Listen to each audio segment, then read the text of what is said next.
الحمد لله رب العالمين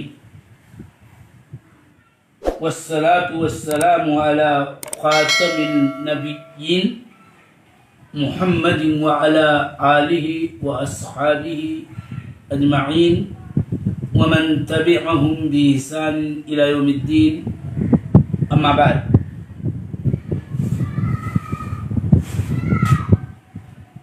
شیخ الاسلام ابن تیمیہ رحمہ اللہ نے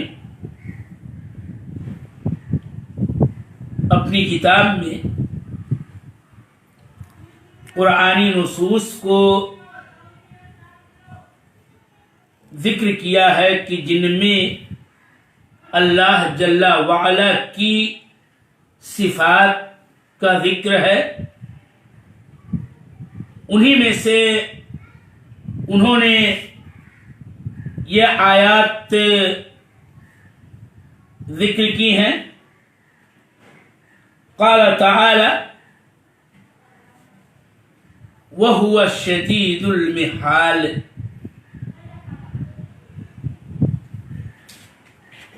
سورہ آل عمران کی آیت کو آپ نے قلم بند کیا. وَمَكَرُوا وَمَكَرَ اللَّهُ وَاللَّهُ خَيْرُ الْمَاكِرِينَ.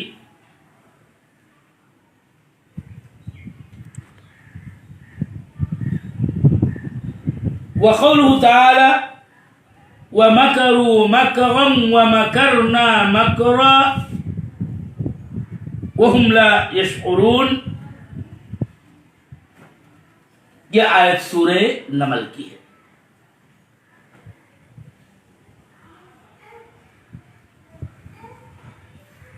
وقوله تعالى إنهم يكيدون كيدا وأكيد كيدا.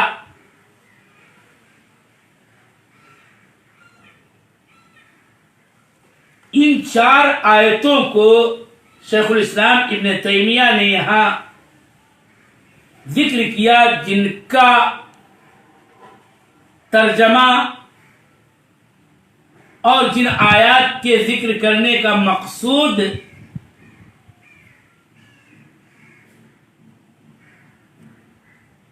میں یہ آپ حضرات کو بتلاؤں کہ ان آیات میں در حقیقت اللہ جل وعلا کی صفات فعل اختیاریہ میں سے کہ جن کا تعلق اللہ تعالی کی مشیت اور قدرت سے ہوتا ہے، مکر اور قید کا اثبات ہے. اور مکر و قید کا اثبات اللہ تعالی کی صفت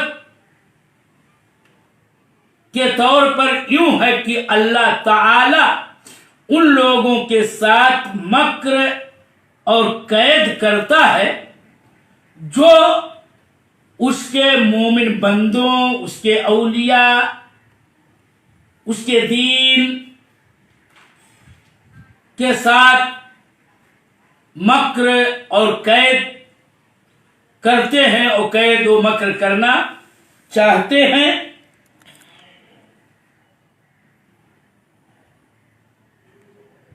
یہاں پر سامعین کرام میں آپ کو بتانا چاہتا ہوں کہ ان صفات قید و مکر کا اثبات اللہ تعالی کے لیے مطلقاً کرنا درست نہیں ہے، بلکہ مقید طور پر اور مختص طور پر ان کا اثبات اللہ تعالی کے لیے ہوگا. آپ یہ پوچھ سکتے ہیں کہ مقید اور مختص طور پر کا کیا معنی ہے؟ تو یاد رہے کہ مقید طور پر اور مختص طور پر کا مطلب یہ ہے کہ ہم اللہ تعالی کے لیے، ہمارے سنت والجماعت، فرقہ ناجیہ، طائفہ منصورہ، اہل الحدیث لوگ اللہ تعالی کے لیے ان صفات مکر و قید کا اس بات یوں کرتے ہیں کہ اللہ تعالی مکر کرتا ہے، مکر کرنے والوں کے ساتھ جو اس کے مومن متقی صالح بندوں اور اس کے اولیاء کے ساتھ مکر یا قید کرنا چاہتے ہیں۔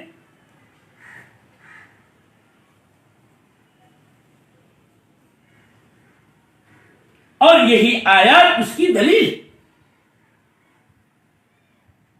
اور ہم صفات کا باب تو ایک ہی ہے، اور ہم صفات کے باب میں نصوص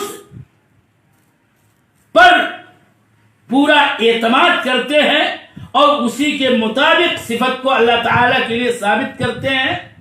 تو یہ صفات مکر اور قید علی وجہ الجزاء لمن یستحق ذلک کے طور پر آیا ہے، جیسا کہ ہم آیات پڑھیں گے۔ وَمَكَرُوا مَكْرًا وَمَكَرْنَا مَكْرًا وَهُمْ لَا يَشْعُرُونَ۔ اور اس سے پہلے سورہ آل عمران کی آیت آپ دیکھیں کہ وَمَكَرُوا وَمَكَرَ اللَّهُ وَاللَّهُ خَيْرُ الْمَاكِرِينَ، ایسے سورہ طارق کی آیت انہم یکیدون کیدا واکید کیدا۔ آپ پہلے ان آیات کا ترجمہ سن لیں تو آپ کو بات سمجھ میں آ سکتی ہے کہ ان صفات کا اس بات مطلق نہیں بلکہ مقید ہوگا۔ آل عمران کی آیت کا ترجمہ میں پہلے کر رہا ہوں، وَمَكَرُوا وَمَكَرَ اللَّهُ، اردو ترجمانی ہے کہ ان لوگوں نے مکر کیا، وہ لوگ داؤ چلے، انہوں نے اپنی خفیہ تدبیریں کی، وَمَكَرَ اللَّهُ، اور اللہ تعالی نے مکر کیا، واللہ خیر الماکرین، اور اللہ تعالی ماکرین میں کا، مکر کرنے والوں میں کا سب سے بہتر، سب سے اچھا ہے۔ تو سورہ نمل کی آیت وَمَكَرُوا مَكْرًا، ان لوگوں نے ایک مکر کیا، وہ لوگ اپنی داؤ خفیہ طور پر چلنا چاہ رہے تھے۔ وَمَكَرْنَا مَكْرًا، اللہ پاک کا کلام ہے کہ اور ہم نے مکر کیا، مکر کرنا، وَهُمْ لَا يَشْعُرُونَ، درحال کہ وہ شعور نہ رکھ سکے، جان نہ سکے۔ تو سورہ طارق کی آیت کریمہ کا ترجمہ ہے کہ وہ لوگ قید کرتے ہیں، سازش کرتے ہیں، مکر کرتے ہیں، خفیہ داؤ پیچ اختیار کرنا چاہتے ہیں، خفیہ داؤ پیچ اختیار کرنا، وَأَكِيدُ كَيْدًا، اور میں بھی قید کرتا ہوں، چال چلتا ہوں۔ یہ اردو معانی کی ایک ترجمانیہ ہے، ورنہ لفظ تو قرآن پاک کا مکر اور قید ہے، اور میں بھی قید کرتا ہوں، قید کرنا۔ اور میں بھی آگے اپنے درس میں مکر و قید کا معنی و مفہوم جو ہمارے سلف مفسرین نے بیان کیا ہے اس کو میں ذکر کروں گا۔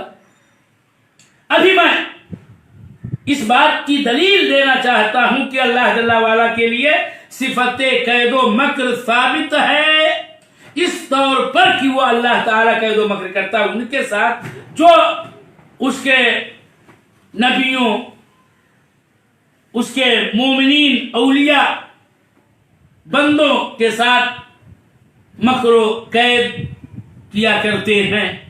جیسا کہ آیت کی جو اگر مختصر سی تفسیر سامنے اور اس کا پس منظر سامنے ہو تو یہ بات سمجھ میں آ سکتی ہے. قبل اس کے کہ میں آل عمران اور سورہ نمل کی آیت کریمہ کی تفسیر ذکر کروں، ایک بات یہاں یہ بتانا چاہتا ہوں میرے سامعین کہ یہاں پر ایک آیت اور ذکر کی ہے شیخ الاسلام ابن تیمیہ نے سورہ رعد سے، اور وہ ہے وَهُوَ الشَّدِيدُ الْمِحَالِ. یاد رہے کہ وَهُوَ الشَّدِيدُ الْمِحَالِ کا کیا معنی ہے. ترجمہ یوں اردو میں کرنے کی میں کوشش کر رہا ہوں کہ وہ یعنی اللہ جل وعلا شدید المحال،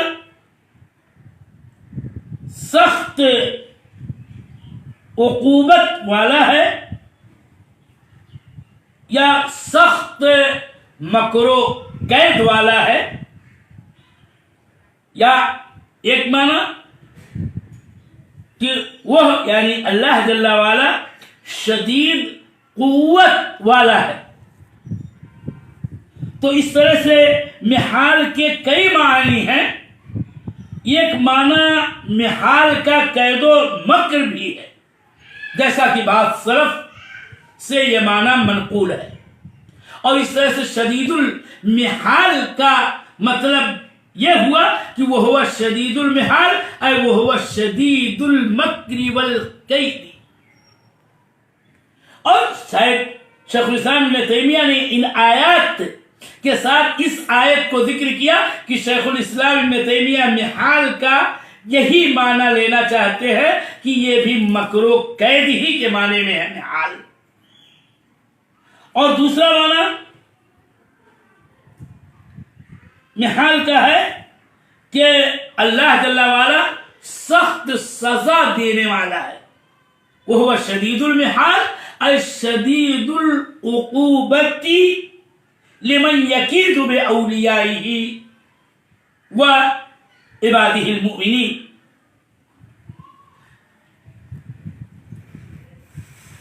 حبر الامہ ترجمان القرآن عبداللہ ابن عباس رضی اللہ تعالی عنہ سے شدید المحال کی تفسیر شدید الحول ہے. اور مجاہد ابن جبر طبعی رحمہ اللہ نے اسے معنی شدید القوہ بتایا ہے اور یوں تفسیر کی ہے کہ شدید المحال اے شدید القوتی.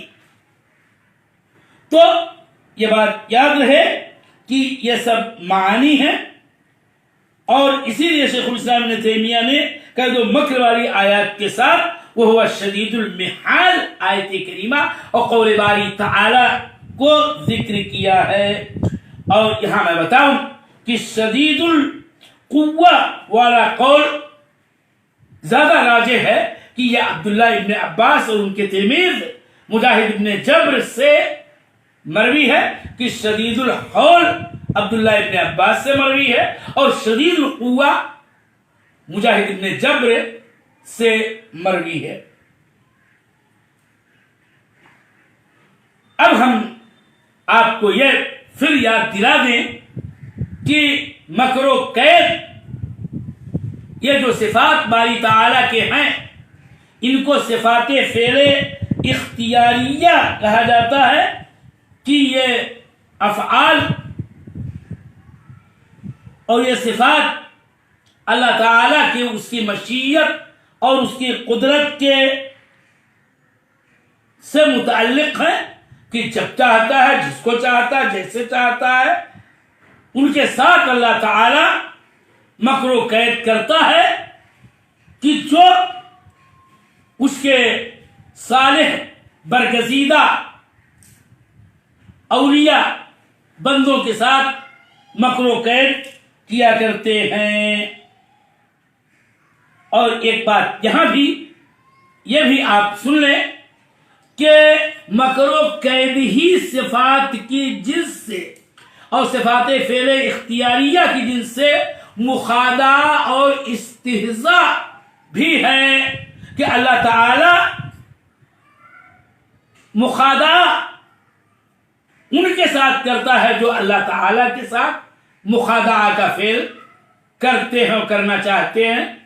اللہ استہزاء کرتا ہے ان کے ساتھ جو اس کے ساتھ استہزاء کرتے ہیں.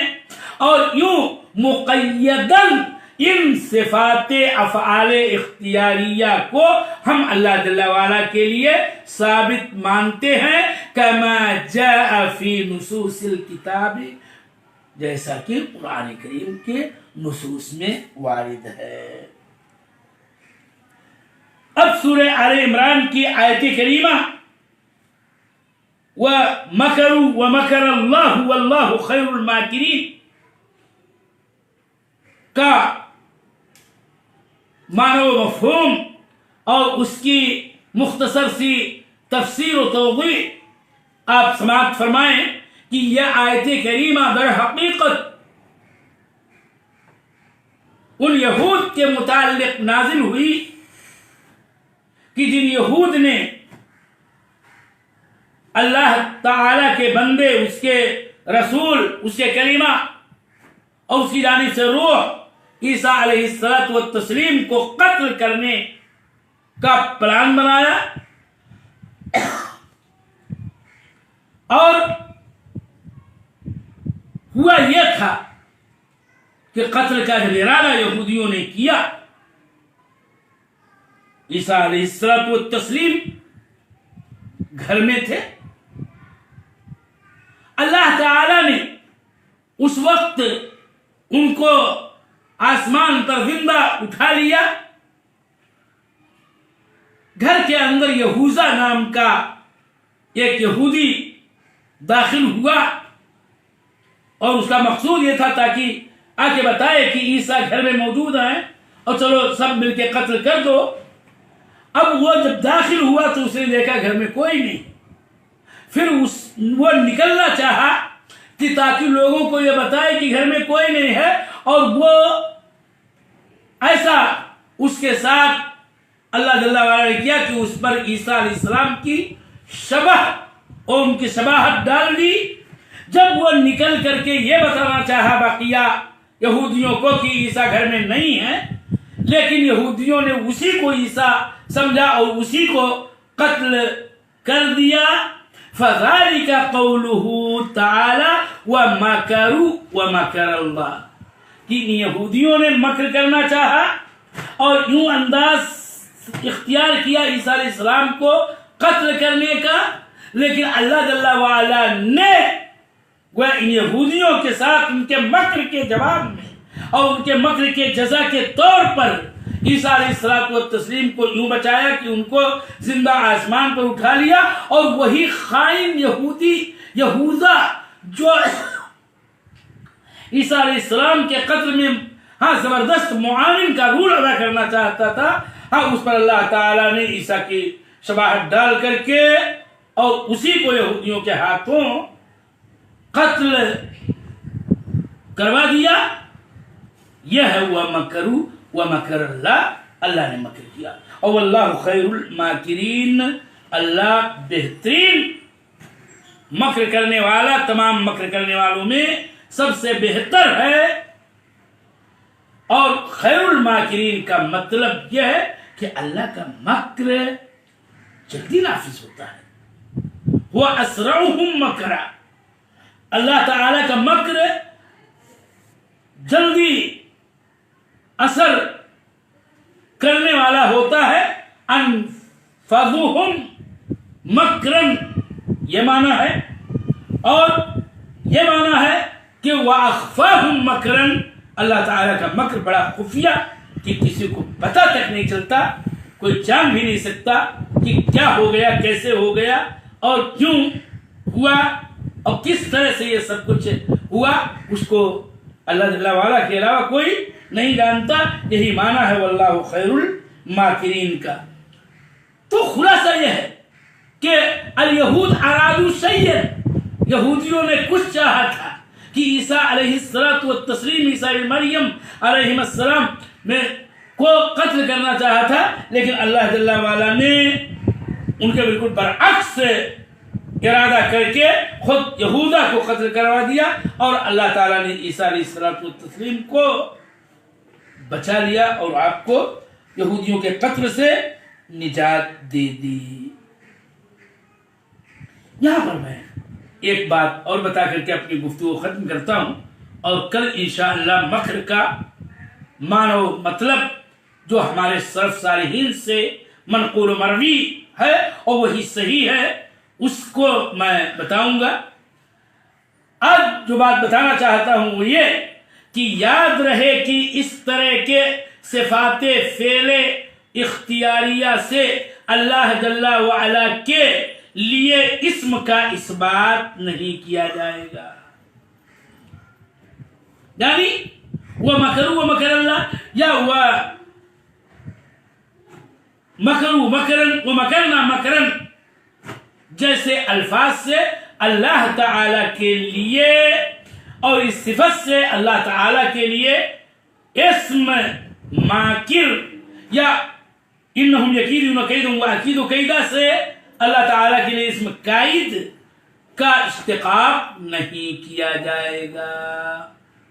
کیوں نہیں کیا جائے گا اس کو میں قدر تفصیل کے ساتھ کل کے سبق میں بتاؤں گا۔ مختصراً یہ کہنا چاہتا ہوں اللہ تعالیٰ کی شان میں صفات کے باب میں وہی ہم کہتے ہیں اور وہی کہیں گے جو کتاب و سنت کے نصوص میں وارد ہیں۔ مثلا یہ تو کہا جا سکتا ہے کہ اللہ خیر الماکرین ہے، لیکن معاذ اللہ ہم یہ نہیں کہہ سکتے کہ اللہ تعالیٰ کا نام ماکر یا قائد ہے۔ نہ، یہ صفت کے طور پر وارد ہے کہ اللہ تعالیٰ مکر کرتا ہے ان لوگوں کے ساتھ جو اس کے اولیاء کے ساتھ مکر کرتے ہیں، اس کے دین کے ساتھ مکر کرتے ہیں، ہاں اس کے نبی کے ساتھ مکر کرتے ہیں تو اللہ تعالیٰ اس کے ساتھ مکر کرتا ہے۔ وصلی اللہ علی النبی۔